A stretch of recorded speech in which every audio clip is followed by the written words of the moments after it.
Hey friends, and welcome back to Stories for the Future. Today's episode is extra special. It's the first one in a new mini-series where I'm talking to inspiring members from Creative Space, this beautiful global community of solopreneurs, creatives, and coaches who are building something with a purpose. I'm a member of this community myself, and you can check it out at getcreativespace.com. We're kicking things off with a topic that I feel really strongly about myself, and that is the importance of travel in today's world. My guest is Charles Odom, a founder of Painted Circle, a platform that's rethinking how we explore the world, and more importantly, how our travel choices impact the places we visit. In a world that can feel increasingly polarized and noisy, I believe that travel, the real and intentional travel, is one of the most powerful tools we have for connection and understanding. And that's exactly what Charles is all about. So whether you're planning your next adventure or just rethinking how you want to move around in the world, this episode will give you something deeper to think about. Let's dive in. Welcome, Charles, to Stories for the Future. Thank you so much. We have met each other a few times through Creative Space, the community for solopreneurs, creatives, and coaches that we're both a part of. So I know a little bit about you and your work, but if you were to fill in the audience just in a few sentences, what is your work and your company, Painted Circle, all about? And we will dive deeper into it, so just kind of the short version first. Oh, yes. I'm sure we will get into the nitty-gritty of it. Yes. So Painted Circle is a travel platform, and most of my professional life has been in the travel industry in a few different locations. And yes, we know each other in the Creative Space group. And for me, that's been a really eye-opening experience because we're all coming from different industries. And when we're talking about innovation and doing things that are different, doing things that are driven by purpose, it's been really great to start to meet and learn from each other within that group. Because certainly within the travel industry, there's a lot of room for innovation. And so I'm really excited to talk about what I'm working on, and maybe that gets people thinking about how they might want to travel differently or start to innovate in another industry, because it's a great time to innovate. Yes, so true. If you just to touch a little bit on the Creative Space community, it's, as I said, for solopreneurs as well, and you work solo. So can you share a bit about your experiences with that? Because you have done both, right?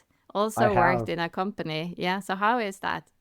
We could definitely do a deeper dive on the pros and cons of working in teams, working as a solo founder, because there are struggles no matter which way you decide to go. Previously, I did work for a much larger company. Most of the time that I worked with that company was in Germany. And so we had a very international team of people. And we later went through a series of acquisitions, mergers. We also bootstrapped some new operations. So we ended up with a footprint across several countries. And so our team grew quite large. And so there's obviously a challenge that comes with that, but it's also it's a really joyous thing to work with lots of different types of people. And so that was a really good experience. Working as a solo founder is very different. It has a whole different host of ups and downs and challenges, and parts of it are great because you can move at the speed that is comfortable for you. There's no pressure coming from other people on your team, but at the same time, you don't necessarily have the shared resources. You don't even share victories. When something works out, you also can't share the blame if something doesn't work out. And so there's definitely the pros and the cons. With creative space, I think that is turning into be something very important for many of us, because as a solo founder, we do have these struggles, and sometimes there's a lot of isolation. There's imposter syndrome because you don't have the power of a group behind you. And so being part of groups like Creative Space, I think is helping me to start to fill in some of what I was so happy with working as a team that I miss now that I work on my own. And I am a solo founder, but from time to time I do partner with other people. So that helps. those are more project based. Yeah. And I think that's because all of us have to recognize that we can't do everything. We don't know everything. And so it's always important to try to find people that complement your skill set. They can fill in the gaps that you have. And, it helps you to avoid getting stuck in one vision that you might have that really could benefit from multiple perspectives. So over the years, I have been able to work with people in different locations, and I get creative on how I can source feedback and collaborative input from other people, because that is important when you're working on your own. It is, definitely. So going a bit into your company, and maybe the thing we have talked about before, being intentional, because you said that is at the heart of your work. What does that mean for the company and for your day-to-day work? It's really important to unpack this idea of intentionality, because we do hear this a lot. I think it's become one of those like hot topic words that's out there, for the last few years. Is, we talk about, we want to be intentional, and we want there to be intentionality with what we do and what we buy and where we go. And I think it's great, but we also should think about, what does that really mean? Because like so many of these words that we get caught up on, it's easy to say them, but sometimes they lose their meaning, because we don't really unpack what it means for us. For me, being intentional is giving yourself the space to back away from what other people expect of you. It's backing away from what an industry or a status quo dictates that you should be doing.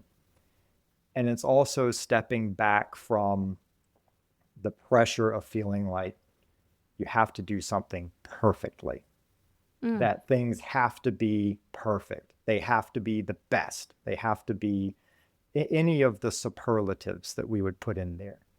And instead, being intentional becomes an exercise of understanding, what is it that we really want? What is it that we really need? And that starts to help you see the world, I think, in very different ways. And when we apply that to something like travel, it's really easy to get caught up in scrolling through online postings and just thinking, wow, I want that. Oh no, I want that. And then the next scroll, oh, this is even better. I want that.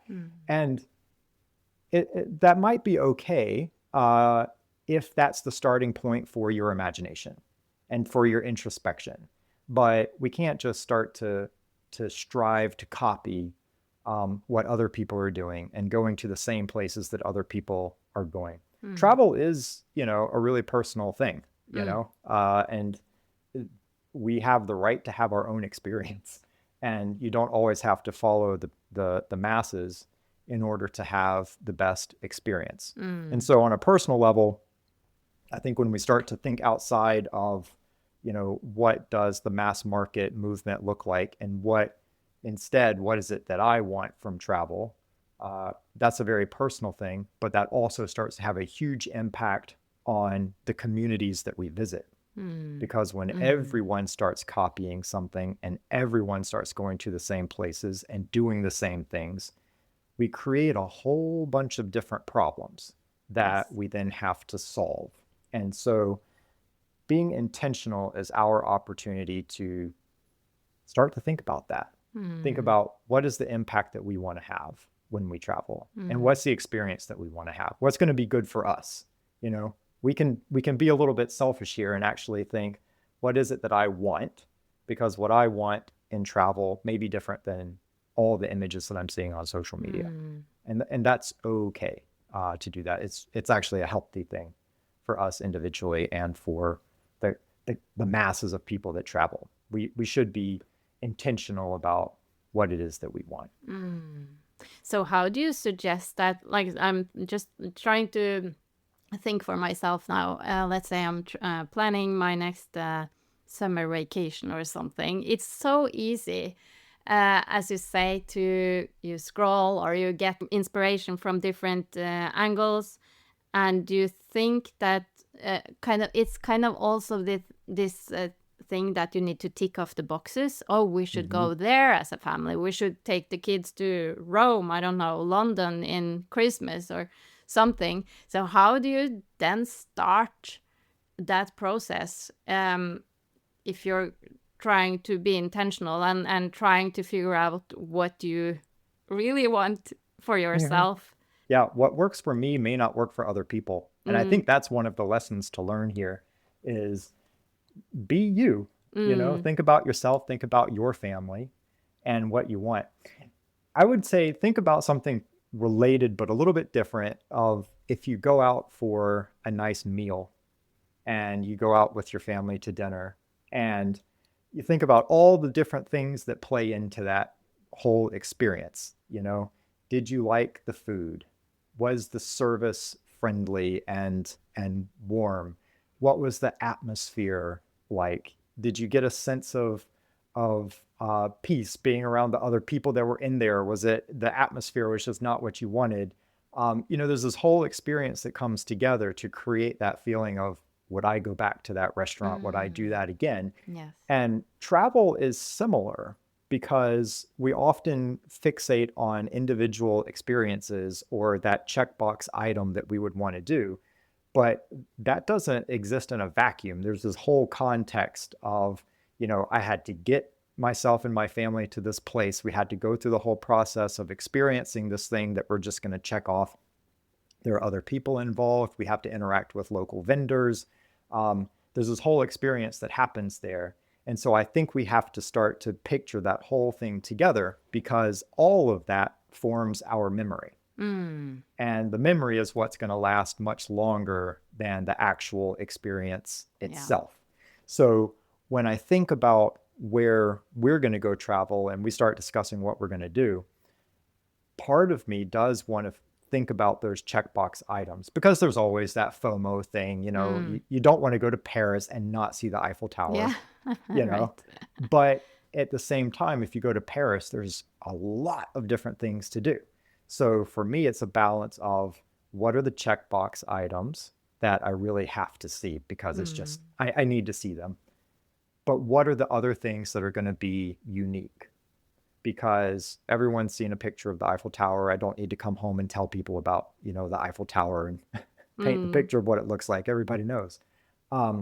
But then there are other experiences there that I might be able to share with people and will have interesting stories. And those are the ones that I probably will remember longer. And therefore that becomes a better investment of my time, my money that I've spent to travel, and the effort that went into it. And so just trying to think about what we take home with us starts to influence the decision of how to spend very limited travel time and make those tough decisions of what you have time to do. I think before we move on, you need to tell us a little bit more about how your platform works and kind of how you're thinking about the partners you work with and what is the kind of the main purpose and what meets people when they enter your platform. When I worked at my last company in Germany, we were a tour provider. So I worked with our team on the ground to design tours and experiences, and our staff delivered those to guests. So we were the provider, the vendor, you would say. So if you were a traveler, you would come to us and we would provide a whole bunch of different type of tours and experiences in Germany and then later in other countries as well. The way that travelers would find us was varied. Some people would find us, organically by searching for us on the web. Others would get a recommendation from people they knew who would say to come go on a tour with us.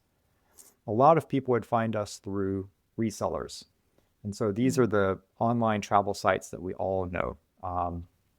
Got TripAdvisor and Viator and Booking.com, really big online travel websites. And in the industry, these are called OTAs. They're online travel agencies. And we also call them resellers. And so we worked with more than 80 of them at one point. And so the way it would work is we would upload our tours onto those websites. They would promote us and we would receive the guests. For their side of the equation, they would retain a commission off of whatever they sold. So if our tour was $100, they would keep some of that as a commission. A lot of travelers don't realize that's what happens behind the scenes. That it's, when you make your booking through one of those resellers, not all of your money is going to the tour provider that you work with. And for those of us on the business side, there's a balance of, those companies are doing promotion for us, they're helping market what we do, but it comes with a cost. And so we have to figure out, is that worth it?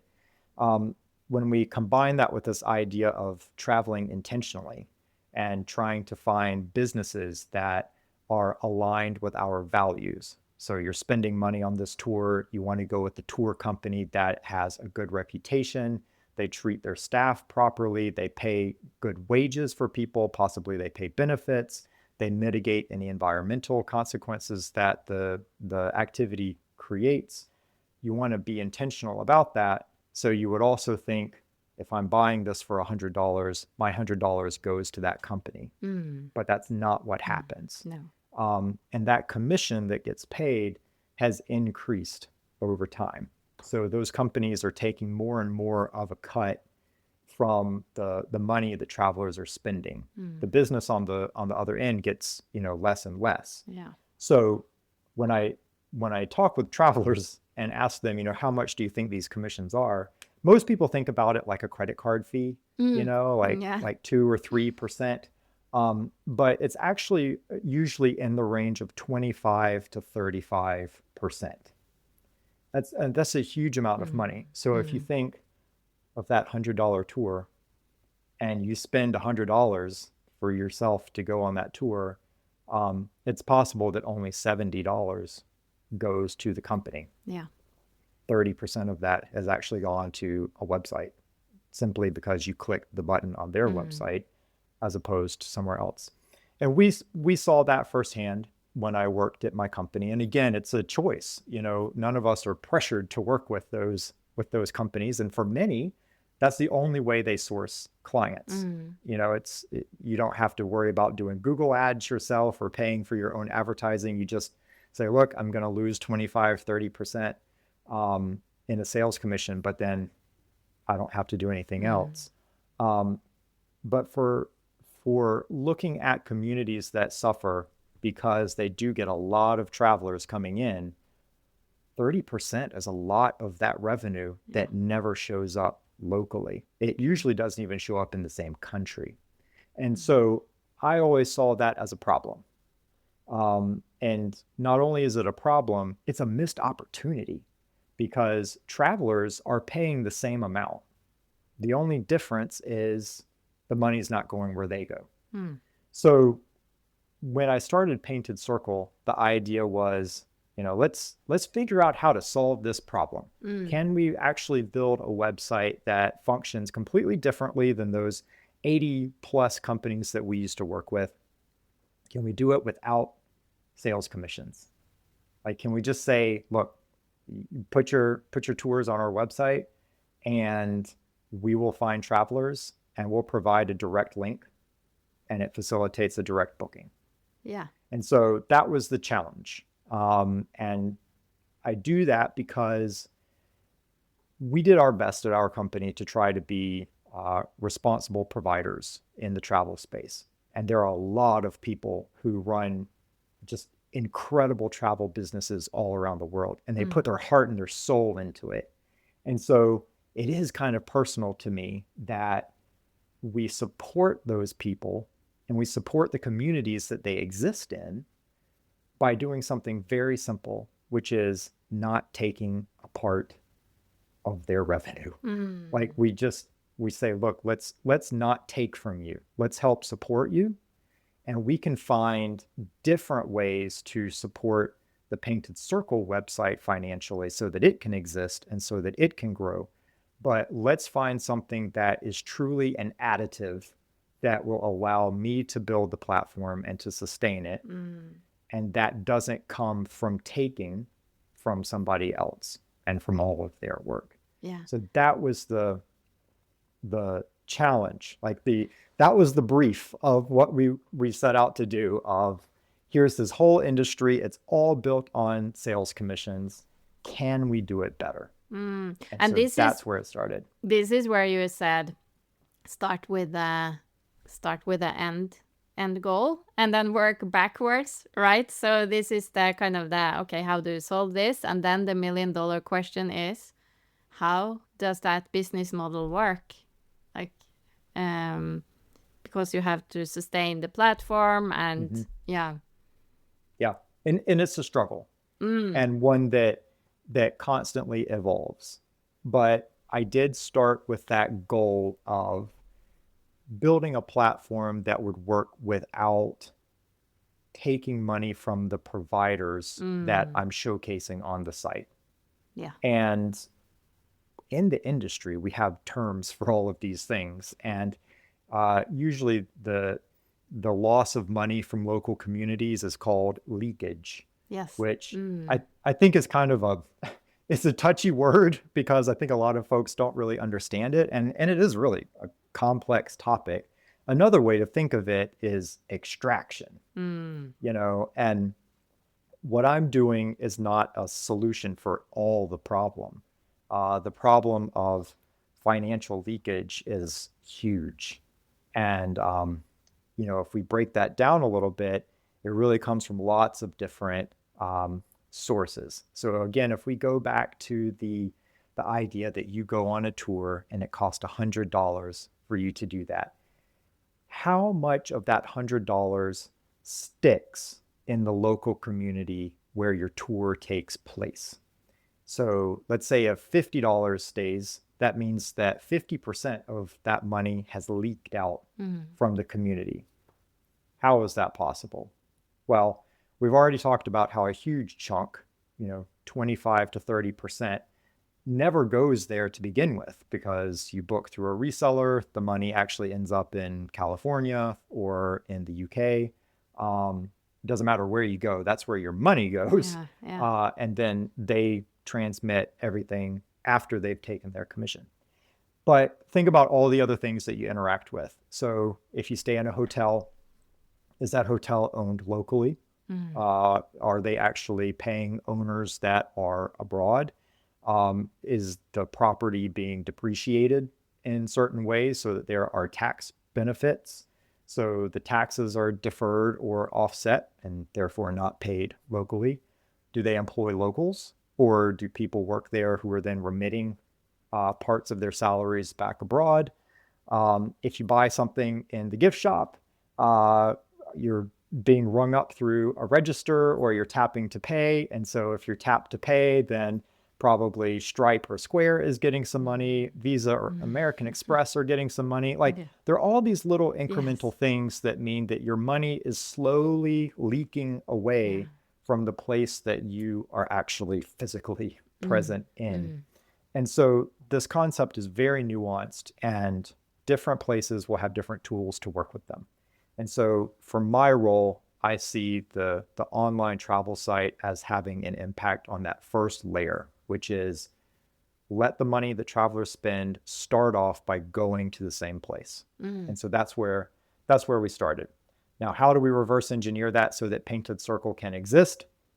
this is also a very like an evolution as we go of how that happens. I started this as a self-funded project, so I knew that to get this going, I would have to put money into this and start to build out a minimum viable product, start to build some use cases for how this would work, and also just figure out from a technical standpoint, is it possible to do something comparable to a traditional online travel website, but to do it in a different way that would facilitate a direct connection between the travelers and the places that they go. And so we have a few different things that we've introduced. We have a travel pass that's on the site. We have other partners that want to advertise additionally through Painted Circle. So there are ways that we can make money as a platform without taking from all those bookings that people make. I think it's important to point out, I don't ever take any bookings for people's travel. Like there's no way for you to book something on Painted Circle. I'm really just showing here are the businesses that exactly, you know, it's like here are places that you might want to know about because they have really good programs to either support their communities or sustainability. They're working on some kind of other impact project, and your money that you spend as a traveler goes to those causes when you book your travel with them. I just connect the two. I connect the travelers and the places, the different providers all around the world, and I don't take any of that booking. So, and I just think that's a more fair way to do it. And after we all started thinking, okay, here's how we can do this business model, this idea of our travel pass came up. And that's because businesses on the website realize they don't pay a commission to me. So they can actually incentivize guests to come to their location because now they've got an extra 20, 25, or 30% buffer in their pricing. So now they can actually find ways of passing some of that savings to travelers, or they can start offering additional experiences to guests that come there. And so we created this travel pass where each of the businesses that are on Painted Circle can actually come up with some kind of special offer that makes the experience better for guests. Sometimes that's a discount. Sometimes it's something extra that guests can do or enjoy when they go for their visit. And we put that into this, into our travel pass that businesses are constantly updating. And so that became another way that we can fund the Painted Circle site, and it links right back to this idea of being intentional. You know, so as a traveler, you have choice when you come to Painted Circle. Use it for free if you want. But for those travelers who really share this idea of creating a more responsible, more financially ethical way of creating a travel platform, when they want to support what we're doing, they can do that and get this travel pass as a result. And so they might actually save a lot of money when they travel. You know, we started off talking about intentionality and what that means. And for me personally, a lot of intentionality comes back to financial matters. And as a solo founder who has, you know, bootstrapped this company and other projects as well, you do have to be very intentional about money. And we took that into consideration in creating our travel pass. You know, we didn't want to create just another product. We didn't want to create a subscription. You know, we don't want to constantly squeeze money out of people. It was more of, let's create something that is an investment in better travel. And so that's what we did as a one-time thing that travelers because you who buy want this it once and then it lasts forever. It. Yeah. I saw it. I thought it was really clever. So what I'm really curious about now, and we talked a little bit about it before, because I have, as I told you, I have had this I'm very interested in like this kind of travel. I had this podcast about sustainable travel, and there's so much complexity in it as well, because we can talk about the energy consumption, the flying, all the things, and also certifications. So how do you choose what goes on your platform, and is there also a way that people can actually suggest experiences or tours or different hotels or anything to the platform? How do you make those choices? Most of the businesses on the site have come to me through referrals. Right. So places that travelers have been, or people within my network have suggested when I attend conferences or participate with different panels and interact with the businesses who are also participants there. I get a good sense of people who are running businesses beyond just driven by profits. And so those are the type of businesses that I look for. I'm sure that I will upset some other people in the space talking about certifications, because I don't think that certifications are the fix all to our problems, because the problems are in travel are so nuanced and they're very complicated. And Yes. it kind of goes back to where we started with saying, when we want to be intentional, I think we have to give ourselves the space to not be perfect, because there really isn't such a thing as perfect. Everything that we do has a consequence. Yes. So, we will have an impact. It's just we have some choices to make to decide what kind of impact we have. But if you go to a place, there will be an impact. So we just have to reconcile that with, are we going someplace because we truly want to, or are we just doing meaningless travel and therefore we're wasting resources meaninglessly, versus do we actually have a benefit? We've learned a new skill, we've connected with people, we've attained some lifelong memories, we've spent quality time as a family. You help your kids experience something new, or you take a parent someplace that they've always wished that they could visit. There's really good reasons to travel, and to not be completely depressed because you're monitoring the carbon footprint of your flight. So I think that there is a balance, and each one of us has to figure out what we are comfortable with. Now, on the flip side of that, I think that collectively we do have to push ourselves to be a little bit more aware of our impact, so that we can each be more responsible and really take control of our lives and our impact in that way. Certifications are one way that I think that we can start to make more informed decisions. But certifications are also growing. It's become a business in and of itself. And so there is a whole industry around certifications. And to be honest with you, I don't know that I see a really clear solution to that problem just yet. And the problem is that if you as a traveler see a certification, what does it really mean? And it is the impact that's being certified something that's really moving the needle for that community? Also, from place to place, some companies will have a much easier time attaining a certification because there's some inequality in the industry. So if you're coming from a country that has a lot of programs that are supporting you, it might be easier for you to get a certification about clean energy or carbon offsetting. That may not be as attainable to places that are places that don't have as many government programs or as many financial resources. And so I don't feel that those locations should be indirectly penalized because they're not attracting guests because of a lack of a label. So I don't have a great solution for that, but I can tell you what I've done.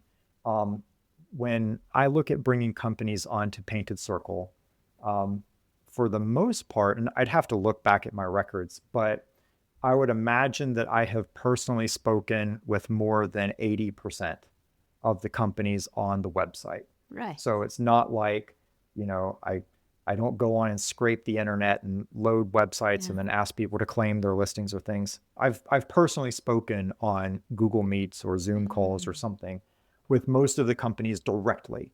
And I like to hear the personal journey. I want to hear the voice of the person behind the company, because sometimes it's not, can I do this certification? It's more of, what is it that I can do? And am I doing that? Because sometimes it's not whether or not you can achieve that perfect outcome. It's, are you making some kind of stride towards a more sustainable, more responsible industry? Yeah. And there's a lot of people who are doing that.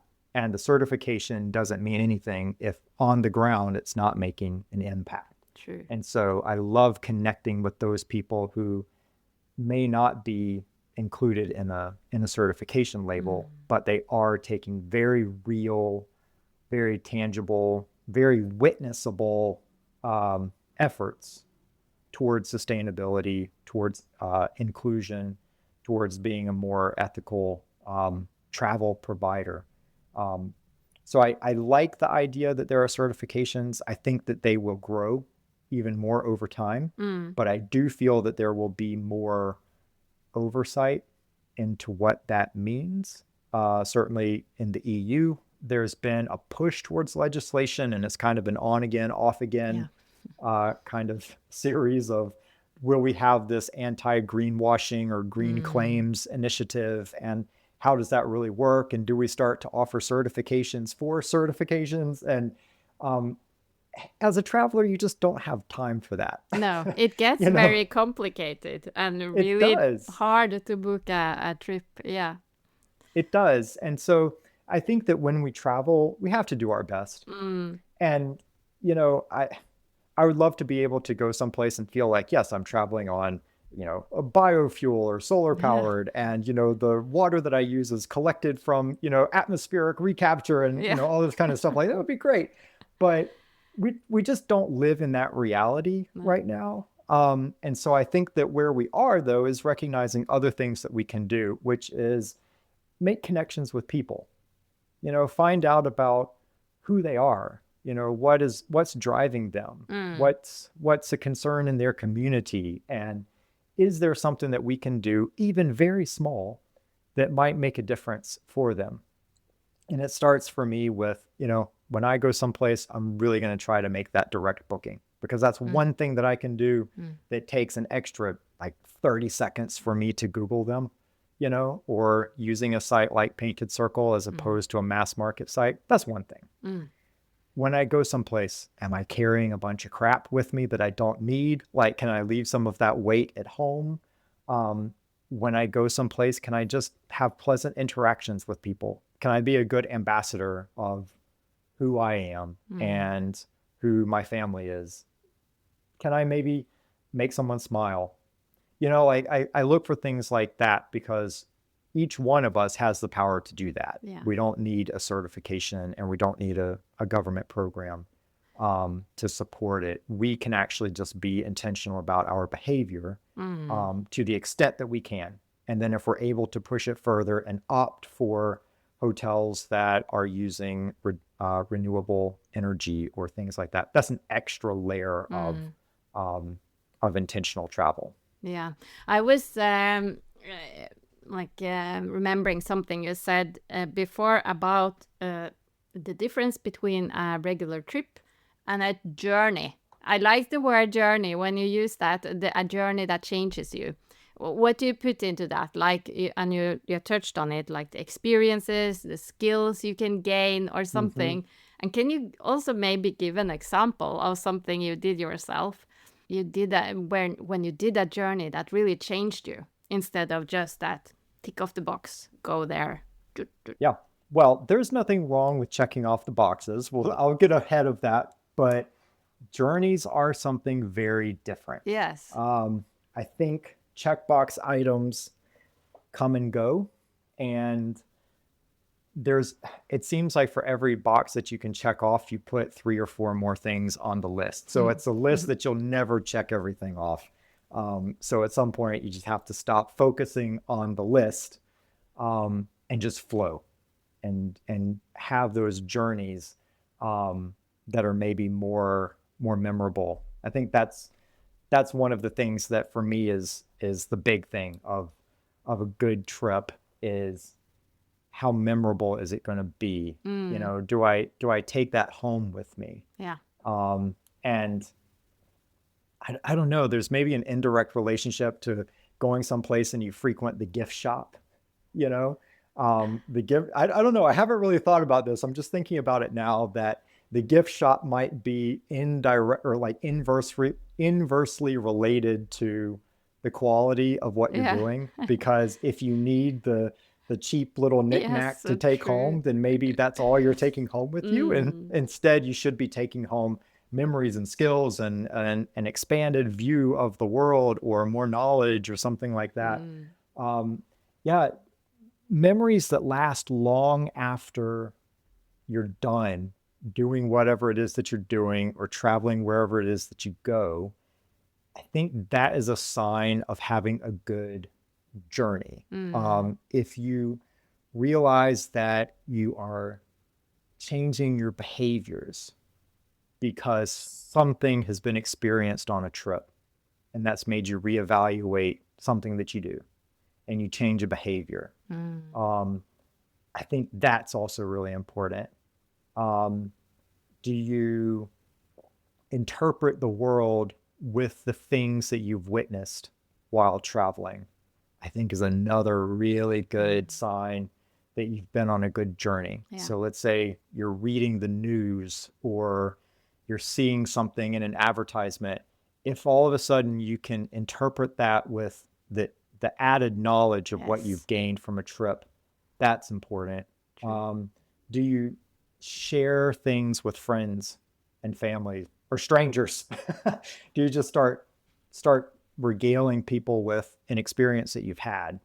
I think that's another sign of a good journey. So I'll give you an example of one that it wasn't really a vacation of sorts. It was time that I took off of work, and had a great trip for 2 weeks, and was actually very inexpensive. Because I would love to dispel this kind of belief that the more you spend, the better the experience is going to be, because that's simply not the case. Years ago, when I lived in Germany, some of my good friends were originally from the Netherlands, and they were dating, and I told them if they ever got married that I would go to their wedding on a bike as a tribute to their Dutch heritage. And I just assumed that because, we all lived in Berlin, that that's where they would get married. But they did get married back in the Netherlands. So I was like, damn, now I've got to ride this bike. And so I did it. I took 2 weeks off of work, and I got on my bike in Berlin, have the side bags on the front wheels and the back wheels, the pannier bags. I have a tent. I have like a camping cooker, that you can put a little thing of oil in to get a fire going for the cooker. And I got all of this stuff loaded up on my bike. I took the S-Bahn train in Berlin to the far suburbs, as far as I could get on the local metro outside of the city. And I got on my bike and started riding, and biked across Germany and into the Netherlands, and to a little town outside of Utrecht where they were getting married. And it took me 5 days to cycle, camping out along the way. Went to the wedding, had to put on my suit in the parking lot. You had that in your bags? Yeah, luckily our other friends took the train from Germany, so they brought my suit and some proper shoes and brought it to me, and I changed in the parking lot of this place. And yeah, I had a great time there. And then afterwards, because I still had a week off, I kept going. And I ended up Nice. in Paris a Wow. week later. So all in, it was about 1,200 kilometers by bike.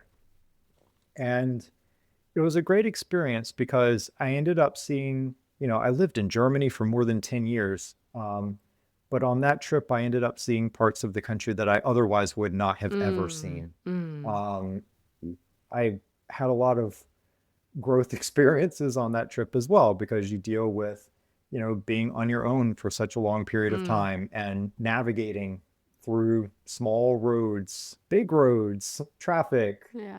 vast expanses where there's no people. You have everything.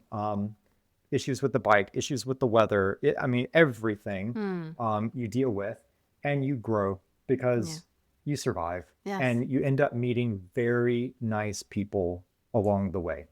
And so, you know, you can have all kinds of stereotypes of people, and because I lived in Germany for so long, I can honestly say it's not the most outwardly friendly place.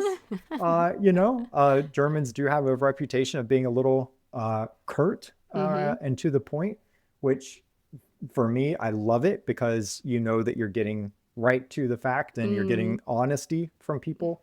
But when you're camping out, even in places like Germany, people are so friendly and you end up Mm. having great conversations. And that's a trip that I still tell people about today. And Yeah. 2 weeks, I mean, I think the most I ever paid was probably 15 euros for a campsite. Um, and so very inexpensive. Mm. And But I bet you remember this trip for I the rest do. of your life. Yeah. I do. And I still have my bike, and that's one of many trips that bike has been on. Mm. And I don't know, it's one of those things where you realize, I didn't fly. I didn't Mm. take a car.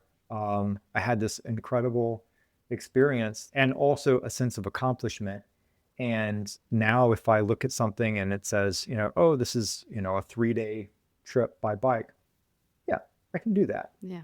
And so that's one of those things that we bring home from a journey: Mm. memories, experiences, confidence that you can do something, Mm. um, a sense of adventure, a sense that there's always something else to explore, the knowledge that even when things don't go great, you're still going to have an experience. And Mm. it doesn't have to be a prescribed, curated, um, itinerary. Yeah. It can just be a go with the flow situation, and it'll be fantastic. And there are so many places that you can go and find tour operators that will give you this whole range from perfectly curated all the way down to helping send you off with the Mm. right equipment so that you can have your adventure. And so Mm. that's what I love helping connect people with, Yeah. is no matter where they are on that level of confidence or that level of wanting to do something different, there are travel options out there for you. Yeah. And those things that you learn on travel will infuse themselves into other parts of your life. Yes. And I bet there's so much that is invisible if we just look at the normal sites. Like all these opportunities and all the golden nuggets that are out there. So yeah, you really inspire me. I want to go travel now. Great. Yeah. And one thing that I wanted to talk about, and that is it's partly because when we had our pre-call, we talked a little bit about like the future, AI changing things, and Mm. all this like different things happening also with the people's jobs. Um, and you were actually quite optimistic about it. So related to both how things are changing with technology and everything. Um, and now this is maybe a tricky question for you because I'm putting a lot into that question, but also how the world is evolving when it comes to like polarization and like because it's so important to travel. I feel it's more important than ever before. And in some ways, maybe it's easier because we have technology, we have all these things happening. But how do you look at this? How, like, human connection, technology, the need to experience different cultures and different people. How do you see this? And are you optimistic about how it's evolving? I am optimistic, but I don't know that I'm optimistic because of what I'm seeing or because I just try to be an optimistic person. Yeah. I think we do a better job at creating things if we're optimistic. I think we have to be realistic, but not pessimistic.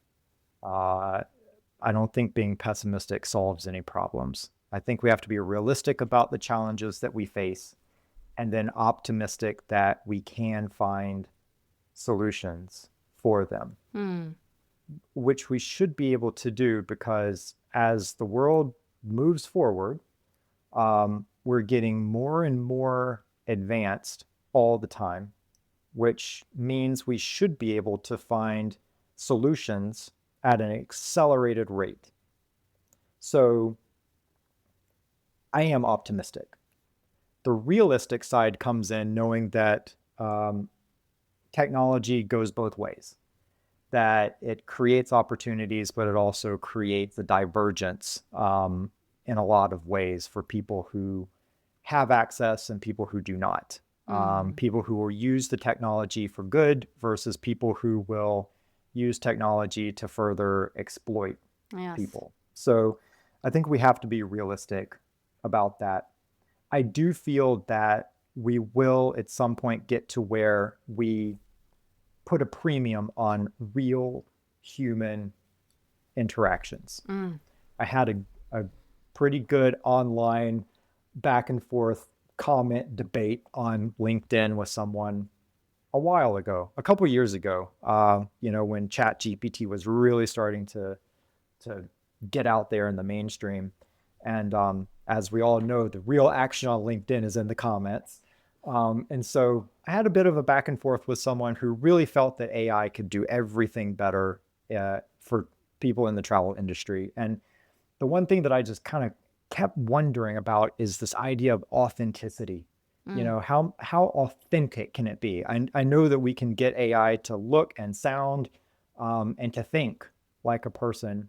Thinking is different than feeling, and feeling is part of authentic experiences.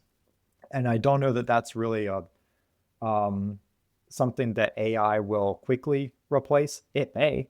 I mean, I don't think we know the limitations just yet, but I do think that we will value authentic interactions. And the travel industry is poised to really be at the forefront of growing this experience economy. It's different from country to country, but in general, travel is less regulated than some other industries.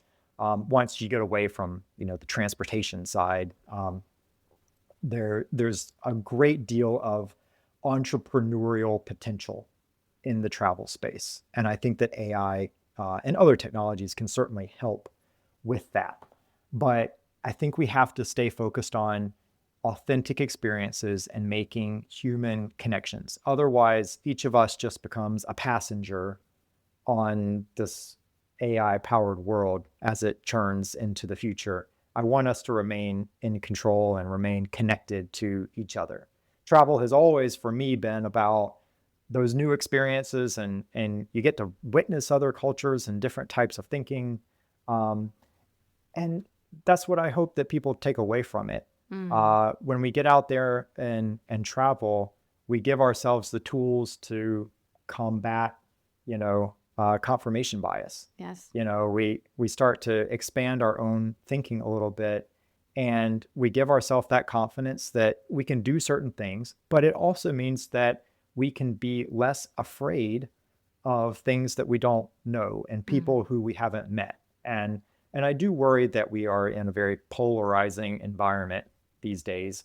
And we have to be less afraid of people because ultimately it's through collaborative work that I think that we will solve the biggest problems that we face, because the biggest problems we face are probably going to face us all, regardless if you're from a rich country or a poor country. And so I think that we have to embrace travel and embrace the intent, which is put yourself in a different location and learn from it. People there might learn from you as well, but it's an exchange. And that helps us to really feel confident moving forward. Great. Yes. So I think we need to wrap up, actually. So sorry to say, because I could talk about this forever. But if there's one thing that you want people to remember from this conversation, and maybe also when going in and starting to plan their next journey, what should they think about, and what do you want them to remember? Don't be afraid of your impact. We have so much messaging out there about, we have to be responsible and sustainable on everything. And I think that we need to work towards that, but it's a stepping stone. We can't just flip on a sustainability switch and all of a sudden we're living and breathing in a sustainable, responsible kind of way. Do what you can and start to realize that impact can be negative, but impact can also be really positive. And so embrace that. Yes. Travel is a way that you can exert a huge amount of empowerment. My degree was in international development. And I think for most people, this idea of international development happens somewhere far away. It's either development going on in other countries on the other side of the planet, or it's taking place in big offices connected with the government. We don't connect as individual citizens with international development, but we absolutely do every time we travel. And so this is our opportunity to get out there, see other people, be seen yourself, and to spend money on travel, which is a very big expense for a lot of people, to spend that money intentionally and in a way that's aligned with your values. I think that that's an impact that we should each feel a responsibility to have, and we should feel a privilege to have that. I think there are concerns. I do think that with all the benefits that we have in travel, there are risks of further creating a divide between people who have access and people who do not. There's always that commodification risk that's out there.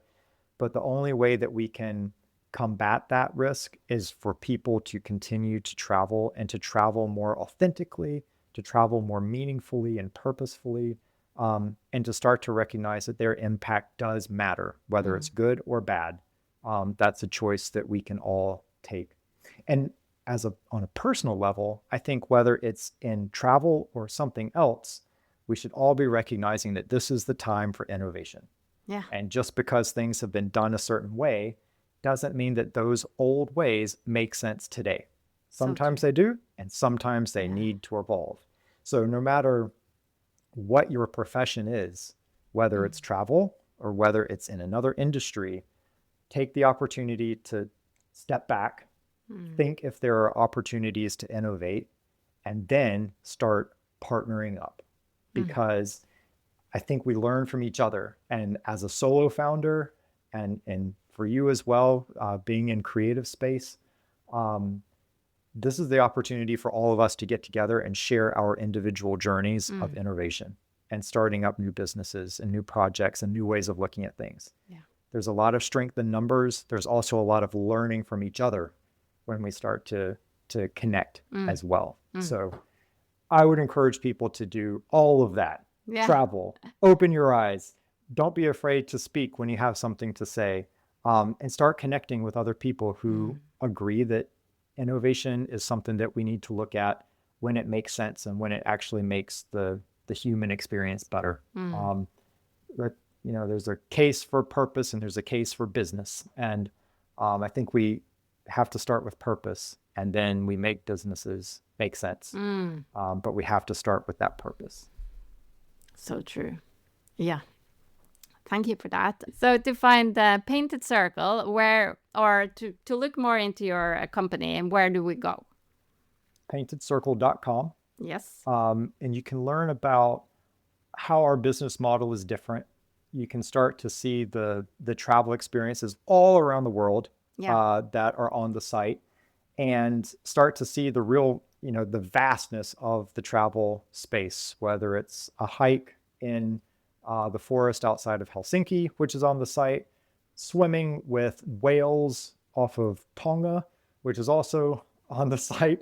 There's a whole range of things. So paintedcircle.com is where you can start.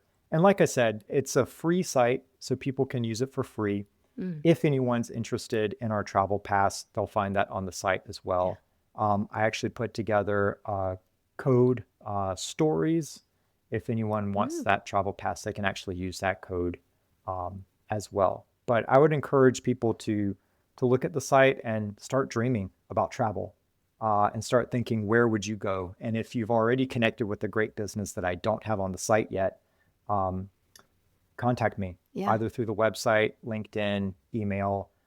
That's the best way for me to find really good travel experiences to add to Painted Circle. Great. And I have started exploring the site myself, and you can just stay there. It's really so much, as you said, so much to explore. And I got really inspired. So great. Thank you so much for this, Charles. It's been a pleasure. And I'll put all the links in the show notes so people can find it. Thank you so much. That's great. Thank you so much. I hope that you're feeling as inspired as I am after that conversation with Charles. Here are a few takeaways I'll be thinking about for a long time. That travel can be more than just ticking the boxes. It can be a journey that changes you.